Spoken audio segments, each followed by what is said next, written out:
இந்த சிஜேபிங்கிற பார்ட்டி எங்கேருந்து ஆரம்பிச்சது, எப்படி ஆரம்பிச்சது, யாருனால ஆரம்பிச்சது, இந்த மாதிரி விஷயங்கள்லாம் நான் ஃபஸ்ட்டு சொல்லிடுறேன். தெரியாதவங்க தெரிஞ்சுக்கோங்க. ஆல்ரெடி தெரிஞ்சதுன்னா இந்த பார்ட்டை மட்டும் கொஞ்சம் ஸ்கிப் பண்ணிக்கோங்க. ஆக்சுவலாக மே 15ஆம் தேதி இந்தியாவோட சீஃப் ஜஸ்டிஸான சூரியகாந்த் அப்படிங்கிறவர் வந்துட்டு ஃபேக் டிகிரி வச்சிருக்கவங்களையும் அன்எம்ப்ளாய்மெண்ட்டில் இருக்க யங்ஸ்டர்ஸுமே வந்துட்டு காக்ரோச்சஸ் அப்படின்னு சொல்லியிருக்காங்க. அதாவது கருப்பாம்பூச்சி அப்படின்னு சொல்லியிருக்காங்க. ஸோ சூரியகாந்த் அவர்கள் அப்படி சொன்னனால அதுக்கு ரியாக்ட் பண்ணுற மாதிரி சிஜேபி அப்படின்னு சொல்லி அது இன்னொரு பொலிட்டிக்கல் பார்ட்டியை வந்து லைட்டாக ட்ரோல் பண்ணுற மாதிரி ஆரம்பிக்கப்பட்டது தான் இந்த காக்ரோச் ஜனதா பார்ட்டி. ஆக்சுவலாக யூஎஸில் பப்ளிக் ரிலேஷன் படிச்சுட்டு இருக்க 30 வயசு உள்ள அபிஜித் டிப்கே அப்படிங்கிற ஒருத்தர் தான் வந்துட்டு இதை ஸ்டார்ட் பண்ணியிருக்காரு. ஸோ இனிஷியலாக இதில் வந்துட்டு நிறைய பேர் நிறைய மீம்ஸ் ஷேர் பண்ண ஆரம்பிச்சிருக்காங்க. அப்புறம் அது காலப்போக்கில் கொஞ்சம் இஷ்யூஸ், அவங்கள சுற்றி உள்ள இஷ்யூஸ்லாம் ஷேர் பண்ணுறது. ஸோ சிஜேபி பேர் சொல்லி அங்கங்கே கேள்வி கேட்குறது, வாய்ஸ் ரைஸ் பண்ணுறது, அந்த மாதிரி சின்ன சின்ன விஷயங்களாக இருக்குது. அதாவது சோஷியல் மீடியாக்குள்ளேயே நடந்திருக்கு இதெல்லாம். ஸோ காலப்போக்கில் இது கொஞ்சம் போயிட்டு இருக்கும்போது கொஞ்ச நாள்லேயே இப்போ 4-5 டேஸ்லேயே வந்துட்டு பல மில்லியன் ஃபாலோவர்ஸ் வந்துருச்சு. பிஜேபியோட அஃபிஷியல் இன்ஸ்டாகிராம் ஐடியை விட ஃபாலோவர்ஸ்லாம் அதிகமாகிருச்சு, அண்ட் மற்ற பார்ட்டிஸை விட அதிகமாகிருச்சு. அப்படி இப்படின்னு சொல்லி அதை இன்னும் பேசி பேசி பேசி பேசி நிறைய பேர் உள்ள வர ஆரம்பித்தாங்க. நிறைய விஷயங்களும் பகிரப்பட்டுச்சு. இதனால நிறைய மீம்ஸ் ஆகட்டும், ட்ரோல்ஸ் ஆகட்டும், அண்ட் நிறைய இஷ்யூஸ் ஆகட்டும் எல்லாமே பகிரப்பட்டுச்சு. அண்ட் நிறைய ஊர்லேருந்து நிறையா இளைஞர்கள், நிறைய யங்ஸ்டர்ஸ் வந்து உள்ளே வர ஆரம்பித்தாங்க. ஸோ இப்படி போயிட்டு இருக்கும்போது இந்த நீட் இஷ்யூ நடக்குது. ஆக்சுவலாக மே 3ஆம் தேதி நீட் எக்ஸாம் வந்து ஸ்டார்ட் ஆக போகிறதா இருந்தது. ஸோ அந்த டைம்லாம் வந்து நீட் எக்ஸாம் பேப்பர் வந்து லீக் ஆகி நிறையா ப்ராப்ளம்ஸ்லாம் நடந்து அதை வந்து ஜூன் 21க்கு வந்து ரீஎக்ஸாமினேஷன் வந்து அரேஞ்ச் பண்ணாங்க. ஸோ அடுத்த மாதம் 21ஆம் தேதிக்கு இதை மாற்றி வச்சாங்க. இந்த எக்ஸாமை மாற்றி வச்சனால நிறைய பேர் ஸ்ட்ரெஸ்னால சூசைட் பண்ணி இறந்துட்டாங்க. ஸோ இதுதான் வந்து மெயினான இஷ்யூவே. ஸோ இந்த இடத்துல தான் பெரிய ப்ராப்ளமே ஸ்டார்ட் ஆகுது. இதில் வந்துட்டு நிறைய ஸ்டேட்டில் மல்டிபிள் ஸ்டேட்ஸில் இருந்து மல்டிபிள் யங்ஸ்டர்ஸ், மல்டிபிள் ஸ்டூடெண்ட்ஸ் வந்து சூசைட் பண்ணி இறந்தாங்க. சொல்லப்போனால் நம்ம தமிழ்நாட்டில் இருந்தே 3 டிஸ்ட்ரிக்ட்ல இருந்து 3 மாணவர்கள் வந்து சூசைட் பண்ணி இறந்துருக்காங்க. ஸோ இத்தனை பேர் சூசைட் பண்ணி இறந்துருக்காங்க, இத்தனை பிரச்சனை நடந்திருக்கு. இதுக்கெல்லாம் வந்துட்டு நம்ம இந்தியாவோட எஜுகேஷன் மினிஸ்டர் தான் வந்து காரணம். அவர் வந்து அக்கௌண்டபிலிட்டி எடுத்துக்கணும் அப்படிங்கிறதான் வந்து எல்லாத்தோட கேள்வியாக இருந்தது. ஸோ அவர் வந்து அக்கௌண்டபிலிட்டியும் எடுத்துக்கல, அதுக்கு ப்ராப்பரான ஒரு சொல்யூஷனும் கிடைக்கல, அதுக்கு ஒரு ப்ராப்பரான ரியாக்ஷன் அங்கேருந்து வரல அப்படிங்கிறத தெரிஞ்சுக்கிட்டு ஸோ மக்கள் எல்லாம் பேச ஆரம்பித்தாங்க, யங்ஸ்டர்ஸ் எல்லாமே பேச ஆரம்பித்தாங்க சோஷியல் மீடியாவில். ஸோ அப்போ தான் வந்துட்டு தர்மேந்திர பிரதான் வந்து நம்ம எஜுகேஷன் மினிஸ்டர் வந்து ரிசைன் பண்ணணும் அப்படின்னு சொல்லி வாய்ஸஸ் வந்து ரைஸ் ஆக ஆரம்பிச்சுது. ஸோ அபிஜித் அவர்கள் வந்து யூஎஸ்ல இருந்து ரிட்டர்ன் இந்தியாவுக்கு வராரு. பார்லிமெண்ட் கிட்ட ஜந்தர் மந்தர் அப்படிங்கிற ஒரு ஏரியாவில் வந்துட்டு ப்ரொட்டஸ்ட் வந்து பிளான் பண்ணுறாங்க. அவங்க ப்ரொட்டஸ்ட்டை ஸ்டார்ட் பண்ணுறாங்க. அண்ட் ஆன்லைனில் இருந்த சப்போர்ட்டர்ஸ் எல்லாருமே நேரில் வர ஆரம்பித்தாங்க. நிறைய க்ரௌடு கூட ஆரம்பிச்சுது.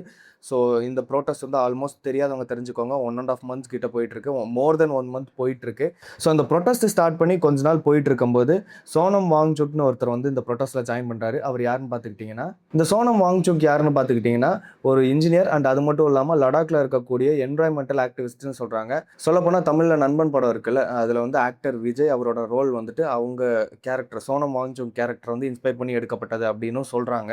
ஸோ அவர் வந்துட்டு இந்த ப்ரொட்டஸ்ட்டில் வந்து ஜாயின் பண்ணிக்கிறாரு ஸ்டூடெண்ட்ஸோட. அண்ட் சாகும் வரை உண்ணாவிரத போராட்டம் அப்படிங்கிற மாதிரி உள்ள இறங்குறாரு. அண்ட் அதே மாதிரி கண்டினியூஸாக ரொம்ப நாள் போயிட்டே இருக்கு, இந்த போராட்டம் கண்டினியூஸாக நடந்துகிட்டே இருக்கு. ஸோ தொடர்ந்து இந்த போராட்டம் நடந்துகிட்டே இருக்கும்போது அவரை திடீர்னு வலுக்கட்டாயமாக போலீஸ்லாம் சேர்ந்து ரீசெண்டாக கொஞ்ச நாளைக்கு முன்னாடி தூக்கிட்டு போயிட்டாங்க. ஸோ அவர் அங்கேருந்து கூட்டிகிட்டு போய் ஹாஸ்பிட்டலில் சேர்த்துட்டாங்க. கிட்டத்தட்ட சொல்ல போனால் ஹாஸ்பிட்டல் அரெஸ்ட் மாதிரின்னு வச்சுக்கலாம். ஸோ சோனம் வாங்சுக்கு அரெஸ்ட் பண்ணதுக்கப்புறம் அபிஜித் அவர்கள் வந்து சாகும் வரை உண்ணாவிரதம் போராட்டத்தில் இறங்குறாரு. ஸோ இதுக்கப்புறம் தான் சன்செட் செலவு இந்த விஷயம் நடக்குது. ஸோ இதோட மீனிங் என்னன்னு பார்த்துக்கிட்டிங்கன்னா, பார்லிமெண்ட்டை நோக்கி மார்ச் போகிறது தான் இதோட மீனிங் ஆக்சுவலாக. ஸோ 30,000லேருந்து 50,000 ஸ்டூடெண்ட்ஸ் கிட்ட மார்ச் போகிறாங்க.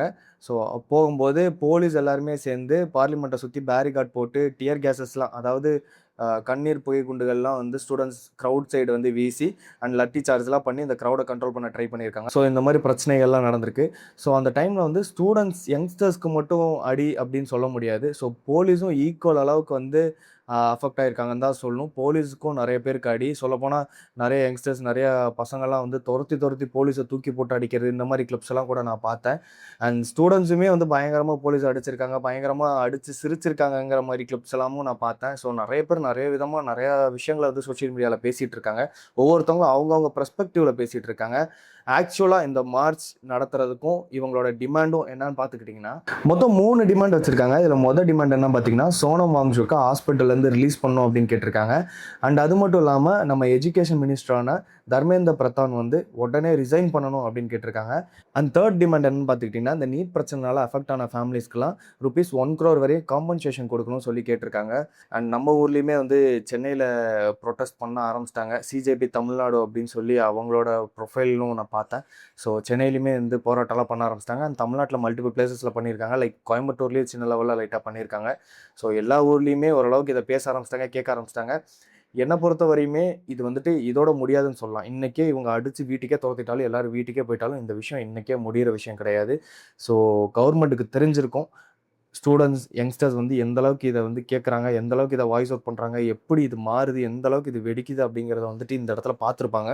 ஸோ இதுக்கப்புறம் எது நடந்தாலும், என்ன நடந்தாலும் இந்த மாதிரி எல்லாருமே கேள்வி கேட்பாங்க. எல்லோரும் ரோட்டில் இறங்கி வருவாங்க. ஸோ நேபாள் கலவரம்லாம் ஒன்றுமே இல்லை, அதை விட பயங்கரம் அப்படிங்கிற மாதிரிலாம் நடக்கிறதுக்கான எல்லா வாய்ப்புகளுமே இருக்குது.